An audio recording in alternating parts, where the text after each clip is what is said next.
히브리서 9번째 시간으로 하늘의 지성소이신 예수를 믿으라 하는 제목으로 하나님 말씀 증거하도록 하겠습니다. 여러분 예수님 믿으시죠? 여러분 예수님 믿으면 일어나는 일이 무엇일까요? 많은 일이 일어날 텐데 오늘 본문 말씀에 보니까 예수님을 믿으면 성소에 들어갈 담력을 얻는다라고 말씀해 주고 있습니다. 성소에 들어갈 담력, 확신을 얻는다는 것입니다. 히브리서 기록자가 말하는 이 성소라고 하는 것은 더 구체적으로 말하면 지성소를 얘기하는 겁니다. 지성소. 구약시대, 여러분 출애굽 시대를 보시면 하나님께서는 예수님의 십자가의 구원의 역사를 미리 보여주시기 위하여 만들게 하신 그 십자가의 모형, 그리스도의 그 십자가의 모형이 있었습니다.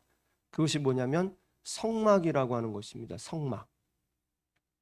이 성막에는 성소라고 불리는 일종의 큰 텐트가 하나 있었습니다. 그 텐트에 들어가면 텐트가 두 공간으로 나뉘어져 있는데 텐트에 먼저 문을 열고 들어가면 가장 먼저 보이는 공간이 성소라고 불리고 또 성소하고 구분해서 우리는 내성소라고 불리겠습니다. 내성소라고 불리는 공간이 나옵니다. 그리고 내성소를 지나가면 또 하나 휘장이 또 나옵니다. 천이죠. 천막이 하나 나오는데 그 천을 걷고 들어가면 그곳이 바로 지성소인 거예요. 성소라는 천막이 있는데 그 성소의 천막, 천을 휘장을 열고 들어가면 내성소가 나오고 내성소에 또 내성소와 또 하나의 공간이 막혀져 있는 천이 있는데 그 천을 열고 들어가면 그곳이 어디라고요? 지성소가 나오는 거예요. 이 지성소는 어떤 곳이냐면 가장 중요한 곳인데 모세가 받은 십계명 돌판을 넣은 법궤가 그 속에 보관되어 있어요. 법궤 아시죠? 그 다음에 하나님은 이 지성소에 있는 법궤 위 속죄소라고 하는, 그러니까 법궤를 덮고 있는 덮개죠.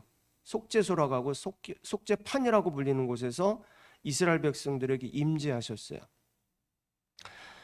자, 이 속죄소 위에서 대제사장이 피를 뿌려가지고 대제사장과 백성들의 죄사함의 은혜를 받았던 곳이기도 합니다. 그런데 이 성막에 있는 이 지성소는 하늘의 지성소의 모형입니다. 그러니까 하늘의 지성소가 있어요. 그 하늘의 지성소는 이 땅에 있는 어떤 지성소, 어떤 장소, 천막처럼 있는 것이 아니라 그 하늘에 있는 것을 우리가 눈에 보일 수 있게 그렇게 모형으로 만든 거예요. 그러면 하늘의 지성소라는 말, 있다라고 하는 말은 뭐냐면 하나님의 속죄의 은혜를 말하는 겁니다. 하나님의 속죄의 은혜. 그러니까 여러분 하나님의 속죄의 은혜, 우리를 죄를 용서해 주시는 가장 큰 완전한 속죄의 은혜가 여러분 무엇입니까? 완전한 하나님의 속죄의 은혜, 예수님의 십자가와 부활의 역사죠. 그러니까 성막의 지성소는 무엇을 얘기하냐면 예수님께서 오셔서 이루실 십자가의 피의 구원을 상징하는 모형이었던 거예요. 그래서 그 법궤에서 일어나는 일들을 통해서 우리가 뭘 보게 되는 거예요? 예수님께서 이루실 십자가의 은혜와 그 역사를 하나님께서 보여주신단 말입니다. 여러분 예수님이 이 세상에 오시기 전까지는 그 성막의 지성소에서 짐승의 피를 뿌림으로 죄사함의 은혜를 구하고 그곳에서 죄사함을 받았어요. 그런데 그 지성소에서 피를 뿌리는 것은 일시적인 것이었어요. 왜 일시적이냐면 모형이니까 예수 그리스도의 모형의 역할만 하는 것이었습니다. 예수님이 오심으로 그 구약의 지성소의 역사는 끝이 나고 예수님께서 이루신 십자가의 피의 은혜만이 하나님으로부터 제사함과 거룩함을 받게 되는 유일한 길이 되었다는 것입니다. 또한 그 하늘의 지성소이신 예수님의 그 십자가의 속죄의 은혜는 일시적인 것이 아니라 이제 어떤 것이냐면 영원한 것입니다. 영원한 것. 그러니까 더 이상 짐승을 잡아서 불에 태우거나 피를 뿌리는 일을 하지 않아도 되는 거예요. 예수님의 그 십자가의 속죄의 은혜를 믿기만 하면, 믿음으로 나아가서 믿기만 하면 우리의 속죄의 은혜가 주어지는 하나님의 놀랍고 신비한 은혜가 바로 십자가의 은혜라는 것입니다. 오늘 히브리서 기록자는 이 구약의 지성소의 속죄의 제사는 끝났다. 예수님이 바로 그 죄사함의 지성소가 되셨다라고 하는 것을 우리들에게 말씀해 주고 있는 겁니다. 오늘 히브리서 기록자는 예수님이 내성소와 지성소 사이에 휘장을 찢으셨다는 표현을 가지고 십자가의 완전한 구원의 역사를 선포하고 있어요. 그것이 20절의 말씀의 이야기예요. 20절에 휘장이 나오죠. 예수님 휘장이 되셨다는 거잖아요. 여러분, 성소와 지성소 사이에는 휘장, 천이 쳐져 있었어요. 두꺼운 천이 쳐져 있었는데 그 휘장을 지나가야지만 어디로 들어갈 수 있다고요? 지성소로 들어갈 수 있단 말입니다. 근데 그 지성소로 들어갈 수 있는 사람은 어떤 사람이에요? 대제사장 한 사람밖에 없었어요. 그런데 예수님께서 이 휘장을 없애고 당신이 뭐가 되셨다는 거예요? 당신이 대신 휘장이 되셨다는 거예요. 그러니까 비유적으로 생각하셔야 되는 거예요. 그럼 이게 무슨 말이냐면 어떤 말이 됩니까? 휘장을 지나야 지성소로 들어갈 거다. 그 지성소는 하나님이 임재하시는 곳이에요. 그러면 누구를 지나야지만 하나님을 만날 수 있다는 거예요? 예수님만을 지나야지 만날 수 있다는 거예요. 예수님을 지나지 않고서는 하나님께 나아갈 수 있는 길이 없다는 얘기를 해주는 겁니다. 여러분, 하나님께 나아갈 수 없다고 하는 것은 무슨 말이 되는 겁니까? 여러분, 대제사장이 그 지성소에 들어가서 뭘 했습니까? 죄사함의 은혜를 받았잖아요. 죄사함을 받아야지만 거룩하신 하나님을 만날 수 있는 거거든요. 그런데 이제 그렇다면 하나님에 나아갈 수 없다고 하는 것은 어떤 말이 됩니까? 죄사함을 못 받는 것이고 우리가 거룩한 생명을 얻을 수도 없는 것이고 결국에는 우리가 영원한 천국에 들어갈 수 없다는 얘기가 되는 것이죠. 그런데 예수님께서 이제 무엇이 되셨다? 그 휘장이 되어 주셨다는 거예요. 그래서 예수님께서 십자가에서 믿는 자들에게 영원한 휘장이 되어 주셨기 때문에 이제 우리 믿음의 사람들은 어떻게 하면 됩니까? 예수님의 이름으로 담대하게 그 하나님 앞에 나아갈 수 있게 되었다는 겁니다. 그럼 여러분, 한번 예수님을 지나서 하나님께 나아가면 어떤 일이 벌어지는지 우리가 한번 상상을 한번 해보자고요. 비유적으로 어떤 일이 벌어지는지. 자, 예수님이 휘장이라고 그랬잖아요. 그렇죠? 휘장이 되셨다고 그랬잖아요. 예수님이 십자가에서 피 흘리신 희생대물이 되셨죠. 그것이 바로 그 구약을 이루신 역사거든요. 그럼 여러분, 예수님이 성소와 지성소 사이를 가로막고 있었던 휘장이 되셨다고 하는 것은 그 휘장이 어떤 휘장이 되었다는 겁니까? 십자가와 연결해 본다면 피가 흐르는 보혈의 휘장이 된 거죠. 피가 흐르는 보혈의 휘장이 된 거예요. 그러니까 그 보혈의 휘장을 지나가는 사람들에게는 무엇이 묻어 있겠습니까? 피가 묻겠죠. 이해가 되시나요? 예수님께서 십자가에서 그 휘장, 그 성막에 있는 휘장을 다 걷어내시고 당신이 휘장이 되셨다고요. 근데 십자가 휘장이 되셨을 때 예수님이 뭘 하셨어요? 온몸이 찢기고 피를 흘리셨잖아요. 근데 반드시 피가 없이는 하나님 앞에 나갈 수 없다 그랬죠. 근데 예수님이 십자가에서 피 흘려 죽으심으로 그 휘장이 되셨어요. 그 휘장은 보혈의 휘장인 거예요. 그래서 우리가 예수님을 지나가면 우리에게 뭐가 묻어요? 피가 묻어 있는 거예요. 예수님의 피가. 나 지금 피 안 묻었는데 그렇게 생각하지 마시고 제가 비유라고 그랬잖아요. 상상을 해보시란 말입니다. 여러분, 구약 시대에는 대제사장만 들어갔고 반드시 피를 들고 가서 피를 뿌려야지만 했어요. 그렇지 않으면 죽임을 당했단 말입니다. 제사함을 받지 못했단 말입니다. 그런데 이제는 어떤 일이 벌어지냐면 예수님을 믿으면 속죄의 피가 믿는 자들에게 어떻게 되는 거예요? 흐르는 거예요.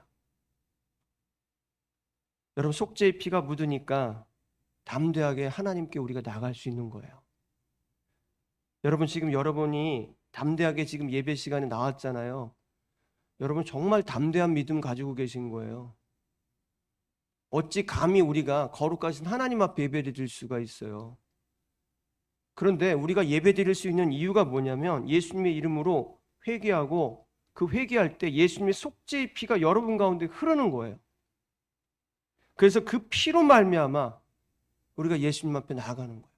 쉽게 더 오늘 말씀과 이어서 얘기하면 여러분, 이 시간에 예수님의 그 보혈의 휘장을 여러분이 지나가는 거예요. 지금 예배드리러 들어가는 거잖아요. 하나님 앞에 그 보혈의 휘장을 지나갈 때 아무것도 안 묻어 있으면 여러분 죽는다니까요. 거룩한 하나님 못 만나요. 근데 여러분 그 지나갈 때 뭐가 묻는 거예요? 그 피가 묻는 거예요. 예수님의 피가. 그러니까 여러분 예배 시간에 지금 어떤 겁니까? 보혈을 지나서 하나님 앞에 나아가는 것이 바로 예배 시간인 거예요.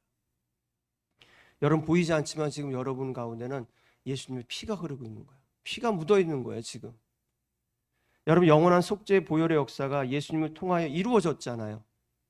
이토록 크신 하나님의 은혜를 여러분 버릴 수 있겠습니까? 그런데 히브리서 기록자가 지금 안타깝게 여기는 게 뭐냐면 이 큰 은혜를 주셨는데도 불구하고 옛 그 구약의 신앙으로, 구약 시대의 신앙으로 돌아간 사람들이 있는 거예요, 지금. 그게 히브리서 쓴 목적이라고 말씀드렸잖아요. 그들에게, 돌아간 그들에게, 다시 성전 제사를 지낸 그들에게, 짐승을 잡아서 피를 뿌려서 제사함 받으려고 애쓰는 그들에게, 그 영원한 것이 아니라 그냥 일시적인 그것을 붙들고 또 살려고 하는 그들에게 다시 복음의 기회를 주려고 히브리서 기록자는 성령의 감동을 받아가지고 이 말씀을 기록한 거란 말입니다. 하지만 이렇게 편지를 써서 그들에게 읽혀주고 이렇게 선포하고 말씀을 전해도 여전히 옛 신앙을 찾아가 돌아간 사람들이 교회 안에서, 초대교회겠죠, 그 교회 안에서 교회를 흔드는 일이 벌어지고 있었던 거예요. 유대인 크리스찬들이 많이 모여있는 곳이 히브리서 기록자가 쓴 편지를 받는 사람들이거든요. 많은 사람들이 옛 신앙으로 돌아가서 아직도 남아있는 성도들에게 야, 이거보다 저게 옛날 게 더 좋아, 옛날 신앙으로 돌아가자. 확실하게 보이잖아. 피가 확실하게 보이잖아. 지금 여러분 영적으로 여러분은 피를 보고 있지만 여러분 짐승의 피는 확실하게 보이는 거 아니겠습니까? 사람은 확실한 게 좋잖아요. 눈에 보이는 게 좋단 말입니다. 이 교회를 막 흔들고 있었어요. 이 참담한 상황을 25절 말씀이 기록하고 있는 거예요. 25절 한번 찾아서 한번 읽어볼까요? 25절. 그러니까 예배와 관련돼서 많이 읽혀지는 말씀인데 한번 읽어볼게요. 시작. 모이기를 패하는 어떤 사람들의 습관과 같이 하지 말고 오직 권하여 그날이 가까움을 볼수록 더욱 그리하자. 모이기를 패하는 사람들이 있다는 거예요. 지금 예배를 지금 망치는 사람들이 있다는 거예요. 이들이 누구냐면 바로 성전 제사와 천사 숭배와 같은 옛 구약 신앙으로 돌아간 사람들을 얘기하는 거예요. 그들이 자신만 그 어둠의 세계로 돌아가면 되었을 텐데 지금 교회 안에서 어찌됐든 하나님을 믿고 이 핍박과 이 박해 가운데서도 예수 그리스도를 믿으려고 하는 사람들이 지금 예배 드리고 있는데 그 예배를 지금 방해하고 있다는 거예요. 야, 그 예배보다 옛날 예배가 더 좋은 거야. 그게 더 현실적이고 그게 더 눈에 보이는 거야. 여러분 아무리 사탄이 미혹을 할지라도 흔들리지 않고 믿음을 붙잡고 있으면 너무 좋잖아요. 그렇죠? 그게 바로 우리 믿음의 사람들의 삶이지 않습니까? 그런데 여러분 흔들면 사람들이 흔들리게 되어 있어요. 여러분 여기 이단이 들어와 가지고요, 슬금슬금 흔들면 많은 사람들이 이단에 안 빠질 것 같은데 빠져가요. 그 신천지가 그래서 산옮기기라는 걸 하는 거잖아요. 여기 몰래 신천지들이 막 들어와요. 새신자처럼 들어와 가지고 요즘 대놓고 막 전도하고 있지만 예전에 막 그랬잖아요. 몰래 들어와 가지고 막 흔든단 말이에요. 담임 목사 어떤 이렇게 막 모든 것들 흔들어요. 그러면 믿음이 담대한 사람들이 이겨낼 것 같은데 져요. 그래서 교회 전체가 신천지에 빠져가지고 넘겨지는 일들도 벌어졌던 거예요. 여러분 왜 사람들이 이렇게 흔들릴까요? 25절 한번 다시 한번 보세요. 모이기를 패하는 어떤 사람들의 뭐 같이 하지 말라고 그랬어요? 습관과 같이 하지 말라. 습관이라는 말을 주목해 보세요. 여러분 사람은 습관의 동물이라는 것을 여러분 들어보셨죠? 그만큼 어떤 한번 형성된 습관은 고치기가 힘들고 바꾸기가 너무너무 어렵다는 거 여러분 아시잖아요. 어린 시절부터 젖어 있었던 습관을 뒤집어서 바꾸려면 정말 오랜 훈련이 필요하거든요. 그렇죠? 그래서 말 안 듣는 애 어디 보낸다고 그래요? 군대 보내잖아요. 근데 요즘 말 잘 들어도 군대 가니까. 네. 군대 갔다 오면 많이 바뀌잖아요. 그렇죠? 거기서 한 3년, 요즘엔 잘 안 바뀌겠군요. 예전 3년이었는데 바뀌었는데 요즘에는 1년 6개월이니까. 어쨌든 오랜 훈련이 필요하단 말이에요. 때로는 그 습관을 반드시 바꿔야 될 아주 결정적인 사건을 만나야 돼요. 막 뒤집어질 사건. 여러분 담배를 피워보신 분들은 잘 아실 거예요. 혹시 지금도 피워보시고 계신지 모르겠지만 피워도 괜찮습니다. 네, 피워도 괜찮는데 근데 끊으려고 애써 보신 분들은 알 거예요. 이게 진짜 끊어지지 않거든요. 너무너무 힘든 거예요. 별의별 짓을 다 해도 안 끊어져요. 저 같은 경우 하나님께서 은혜를 주신 게 뭐냐면 저도 예전에 한번 얘기했을 것 같은데 제가 담배를 피는데 제 모습이 너무도 추하고 더럽게 하나님께서 보여주셨어요. 그러니까 제가 이렇게 실제 담배 핀 제가 있는데 여기 또 제가 있는 거예요. 그게 환상이라고 하죠. 제가 이렇게 담배를 피고 있는데 여기 이렇게 담배를 피고 있는 제가 보이는 거예요. 옆에 이렇게 딱 봤는데 제가 보이는 거예요. 근데 그 모습이 얼마나 추하고 더러운지. 여러분 담배 피면 뭘 뱉어요? 침 뱉잖아요. 침 뱉고 막 그 모습이 너무 추하고 더러운 거예요. 그리고 목회를 한다고 하는 사람이 담배를 피니까 얼마나 더 그래요. 몰래 피고 있는데 그 산자락 밑에서 몰래 바위 밑에서 피고 있는데 얼마나 추하고 더럽게 보이는지 그날 전 충격을 받았어요. 근데 정말 그 순간부터 제가 담배 끊으려고 너무너무 애썼는데 저희 집 사람도 알거든요. 근데 제가 못 끊었어요. 뭐 패치를 붙이고 별의별 짓을 했는데도 안 됐어요. 근데 그 순간 그 더럽고 추한 모습을 본 그 순간 일말의 여지도 없이 뭐 피고 싶다는 생각도 들지 않고 그 순간부터 완전히 담배를 끊었어요. 저는 하나님의 은혜라고 생각해요. 여러분 바로 습관이라는 게 그런 거거든요. 아주 결정적인 어떤 뭐 이게 아주 나에게 어떤 그런 것들이 있지 않으면 습관을 바꾸기라는 거 쉽지 않거든요. 다른 습관, 이 습관이라는 게 왜 힘드냐면 너무 익숙해요. 익숙하고 편한 거예요. 그걸 안 하면 삶이 낯설어요. 담배를 안 들고 화장실 가는 게 낯설고 밥을 먹고 담배를 안 피면 그게 삶이 익숙하지가 않은 거예요. 여러분도 그렇잖아요. 습관이라는 게 그런 거거든요. 늘 하시는 것 있잖아요. 아침에 일어나면 커피를 마셔야 되고 저녁에 자기 전에 내가 뭘 해야 되고 루틴이라고 하잖아요. 여러분 낯설고 어색한 것보다는 익숙한 것을 좋아하는 것이 사람이에요. 그래서 그게 습관이 되는 거란 말입니다. 우리 아이들도 습관이 돼가는 게 뭐냐면 자기한테 편한 거거든요. 근데 엄마 아빠는 그게 나쁜 거라는 거 알고 그게 자꾸 바꾸려 주지만 아이들은 어떻게 돼요? 자기가 편하니까 자꾸 그걸 하려고 하거든요. 여러분 신앙생활도 습관과 아주 깊이 연결되어 있습니다. 여러분 주의를 지키는 게 왜 중요하냐면 영적으로 중요하지만 우리의 습관하고도 깊이 연결되어 있거든요. 여러분 한두 번 빠지기 시작하는 주의를 여러분 이 주의를 다시 돌아오기 참 힘들어집니다. 어제도 목사님들이 모여서 얘기한 게 그런 거예요. 한두 번 빠졌던 그 기간이 3년이라는 시간이 흘러가니까 돌아오지 않는 사람이 너무 많다는 거예요. 여러분 신앙의 습관이 굉장히 중요한 거거든요. 그런데 어린 시절부터 쭉 자라면서 형성된 신앙의 습관을 한번 가진 사람이 있다고 한번 생각해 보세요. 그 사람이 다른 신앙을 받아들이고 산다? 여러분 절간에 맨날 절간에 엄마 아빠 따라 절간에 갔던 사람이 다시 예를 들어서 교회에 나온다? 그게 쉬운가요? 쉽지 않아요. 여러분 여기 여호와 증인 있잖아요. 가끔씩 여호와 증인 아이들을 데리고 가는 사람을 봐요. 그러면 저는 되게 안타깝단 말입니다. 저 아이들도 저 이단 사이비 집단에서 자라나는 거잖아요. 저 아이들이 하나님 앞에 돌아올 수 있을까? 하나님 앞에 올 수 있을까? 여러분 히브리서 기록자가 염려하는 게 그거예요. 여러분 왜 옛신앙으로 유대인 크리스찬들이 돌아갔을까요? 유대인 크리스찬이라고 하면 어렸을 때부터 그들의 신앙이에요. 그 성전이라고 하는 신앙. 그냥 어렸을 때부터 몸에 밴 거예요. 그 유대교의 성전에 들어가서 제사를 드리고 천사 숭배하는 건 당연하게 여겼던 것이 신앙인데 그런데 예수님을 믿게 되었잖아요. 예수님 믿게 되었는데 그럼 완전히 변할 줄 알았는데 변하지 않는 거예요. 믿음이 온전하게 자라기 전에 어떤 일이 벌어졌냐면 고난과 핍박이 온 거예요. 여러분 그렇잖아요. 우리가 교회를 나와서 정말 열심히 한번 뭔가 새로운 삶을 살고자 하는데 하나님께서 힘들게 하시면 교회 나오는 게 힘들어져가지고 못 나온 사람들 참 많거든요. 여러분 중 이 유대인 크리스찬들 중에 어렸을 때부터 성전 제사를 지냈던 사람들, 이 사람들이 어렵고 힘든 이 핍박 가운데서 더 예수님 믿고 사모하며 예배에 드려야 되는데 관성처럼 다시 옛날 것을 붙잡고 싶은 거예요.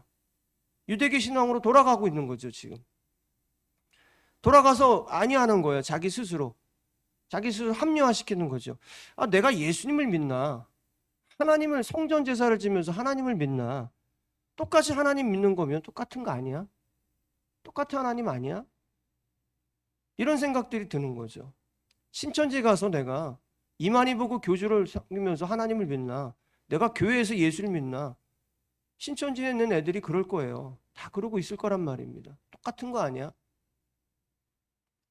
여러분, 힘들면 눕고 싶고 어려우면 쉬운 길 가고 싶고 아프면 쉬고 싶어요. 고통스러우면 평안한 삶이 그리워지는 것이 사람입니다. 그렇지 않습니까? 여러분 지금 힘들면 어떻습니까? 그러니까 이 자리에 좀 눕고 싶지 않습니까? 그런데 여러분, 신앙생활이라고 하는 게 뭐냐? 낯설고 험한 길일지라도 그게 생명의 길이라면 그 길을 가는 거예요. 이단 사이비도 그게 생명의 길이라고 가겠죠. 그런데 그게 결국 멸망의 길이란 말입니다. 예수님께서도 말씀하셨잖아요. 좁은 문으로 들어가라. 멸망으로 인도하는 문은 크고 그 길이 넓어 그리로 들어가는 자가 많고, 생명으로 인도하는 문은 좁고 길이 협착하여 찾는 자가 적다라고 그랬어요. 마지막 때가 될수록 그런 일이 벌어지겠죠. 주님을 찾는 자들이 적어지는 거예요. 복음은 정말 편만하게 전 세계적으로 복음이 전해지겠지만 정말 주님을 신실하게 찾는 자들은 적어지는 세상이 마지막 때란 말이에요. 여러분, 히브리서 기자는 이런 안타까운 마음으로 호소하고 있는 거예요. 야, 구약의 성전 제사, 지성소의 그 역사, 그 핏부림의 역사는 이제 끝났어. 이제 새 언약의 역사가 왔고 하늘의 지성소이신 예수님이 오셨어. 그러니 아무리 너희가 오랫동안 가졌던 그 신앙의 습관이 익숙하고 편안할지라도, 그것이 낯설지 않아서 그렇게 다시 돌아가려고 할지라도 그 길은 무슨 길인 거예요? 넓고 멸망으로 인도하는 길이다. 이게 히브리서 기록자가 얘기하는 거예요. 그래서 아주 단호하게 29절에 보면, 한번 29절 한번 볼까요? 10장 29절. 10장 29절에 이렇게 얘기합니다. 함께 읽겠습니다. 시작. 하물며 하나님의 아들을 짓밟고 자기를 거룩하게 한 언약의 피를 부정한 것으로 여기고 은혜의 성령을 욕되게 하는 자가 당연히 받을 형벌은 얼마나 더 무겁겠느냐. 너희는 생각하라. 아멘. 자, 히브리서 기록자는요, 예수님을 부정할 때 세 가지 죄를 범한다고 얘기를 하고 있어요. 첫째는 뭐냐면 하나님의 아들을 짓밟는다. 하나님의 아들을 짓밟는다라는 게, 이름을 짓밟는다는 게 여러분 뭡니까? 예수님이 하나님의 아들 그리스도라고 하는 것을 부정하는 거죠. 부인하는 거예요. 예수님이 그리스도라고 하는 걸 부인하는 것은 누구를 부인하는 거예요? 하나님을 부인하는 거죠. 두 번째 뭐 했어요? 언약의 피를, 거룩하게 한 언약의 피를 부정한 것으로 여기고, 언약의 피를 부정하기로 여기다 더럽게 여겼다라고 하는 겁니다. 이 말씀 뭡니까? 예수님께서 오셔서 거룩한 새 언약의 역사를 이루셨잖아요. 그 거룩한 역사를 이루셨는데 반대로 뭐 한 거예요? 그거는 부정한 거야, 더러운 거야라고 했다는 것은 뭡니까? 예수님께서 이루신 구속의 역사가 아무 쓸모가 없어, 저거 필요 없는 거야 라고 짐승의 피처럼 그렇게 여겼다는 거예요. 세 번째 뭡니까? 은혜의 성령을 욕되게 하는 자라고 했죠. 성령님은 진리의 영이시잖아요. 그렇죠? 진리로 인도하셔서 영원한 생명길을 가게 하신 분입니다. 그런데 진리의 영을 욕되게 했다는 건 뭡니까? 하나님이 진리신 예수님을 믿지 않음으로 해서 진리의 영을 거짓말쟁이로 만들었다. 거짓말쟁이로. 정리하면 그리스도의심을 부정하고 구속의 은혜가 쓸모없는 일이라고 여기고 진리의 역사를 거짓이라고 생각하게 만들었다고 하는 거. 요약하면 그런 겁니다, 지금. 자, 근데 이 세 가지가 다 여러분 누가 하는 짓일까요, 이게? 사탄이잖아요. 여러분 딱 봐도 사탄이잖아요. 그렇죠? 그러면 유대 지금 제사 신앙으로 돌아간 사람들의 배후에 누가 있다는 얘기입니까? 사탄이 있다는 얘기죠. 여러분, 사탄이 고난과 핍박 가운데 심령이 지금 피폐해지고 힘들어 지쳐 있는 이들에게 지금 어떤 거예요? 익숙하고 편안한 옛 신앙으로 돌아가게 만들고 있다는 거예요. 그런데 너희가 그 편안하고 그 익숙한 신앙으로 돌아가면 그게 뭐라고요? 바로 여기서 큰 벌을 받는 일이라고 얘기하는 거예요. 여러분, 오늘날에도 사탄은 믿음의 사람들 주변을 배회합니다. 주변을 배회하면서 이런 식으로 미혹하는 거예요. 필요 없어. 너 편한 대로 살아가는 게 좋아. 여러분 사실 우리가요 하고 있는 지금 예배 드리는 거, 그리고 말씀을 여러분 묵상하고 있는 거, 기도하고 또 참고 인내하며 살아가는 이런 신앙생활이라고 하는 것이 우리에겐 참 낯설고 부담스러운 일입니다. 그렇지 않습니까? 여러분, 제가 여러분에게 부담스러운 것들을 자꾸 주면 여러분 어떻습니까? 감사하나요? 넘치도록 주신 은혜 이러면서 여러분 감사하나요? 그렇지 않거든요. 여러분, 이 예배 하나만 드리라고 해도 부담스러워지고 힘든 게 우리 있거든요. 거기에 말씀 읽고 기도하고 또 참고 인내하고 살아라고 하면 이게 우리하고 어울리지가 않아요, 사실. 왜냐? 여러분, 우리는 본래 존재적 죄인이거든요.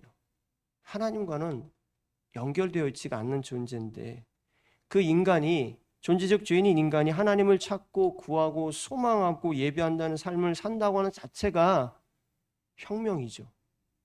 여러분의 삶은 지금 혁명이 일어난 거예요. 그러기에 여러분, 조금만 긴장을 풀면 우리는 어느새 어떻게 되냐면 옛사람으로, 그 익숙한 우리의 삶으로 돌아가려고 할 때가 계속해서 생겨나는 거예요. 여러분, 그렇지 않습니까? 여러분, 조금만 여러분 긴장 풀면 편안한 것을 찾아요. 좀 더 쉬운 걸 찾아요. 이게 바로 우리 존재적 죄인의 모습인 거예요.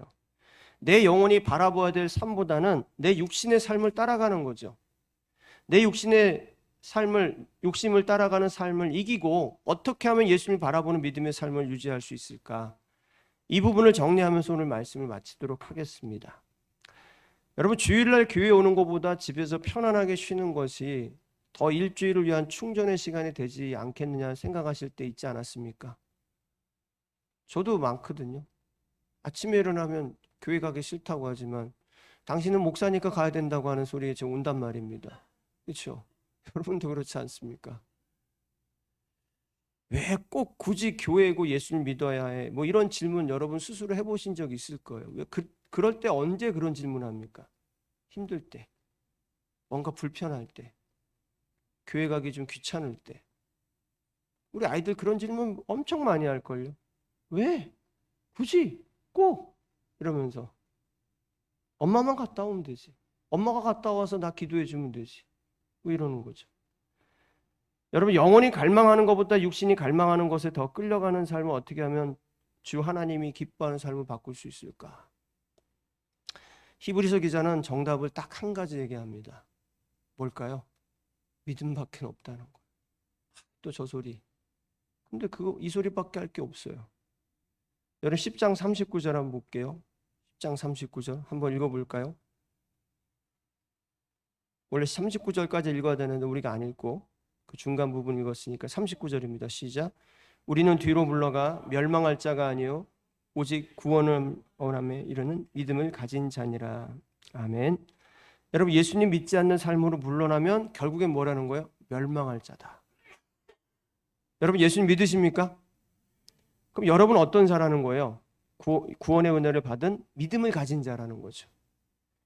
그러니까 믿음을 가졌기 때문에 그냥 우리 멈춰 있는 게 아니라 어때야 되는 겁니까? 계속해서 구해야죠. 더 구해야 되는 겁니다. 계속해서 쉴 수 없이 날마다 매 순간마다 믿음을 구해야 되는 거예요. 그것이 성경이 우리에게 주시는 육신의 평안함을 따르는 것을 이기고 내 영혼이 주님을 갈망하며 살아가는 참 신앙의 모습인 거예요. 그래서요, 바로 이어지는 11장이 어떤 내용들입니까? 믿음의 이야기잖아요. 여러분, 믿음의 이야기 아시죠? 11장 하면 믿음의 이야기잖아요. 그래서 믿음에 대한, 그 믿음의 선조들에 대한 이야기를 쭉 펼쳐가는 거예요. 여러분, 이 땅에서는 여러분, 우리 여러분을 구원하여 영원한 생명을 줄 수 있는 지성소는 존재하지 않습니다.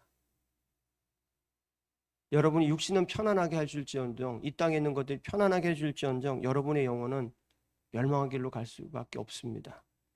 여러분, 구약의 제사를 다시 회복해서 유대인들이 지성소를 만들고 그곳에서 피를 뿌리는 제사를 버리는 일들을 버릴지라도, 지금 그런 일들을 버린다는 소식도 들려지는데, 그런 일을 버릴지라도 그곳엔 제사함도 없고 거룩한 생명의 역사도 없습니다. 이 세상에 영원한 제사함의 은혜를 줄 수 있는 지성소는 예수님밖에 없습니다.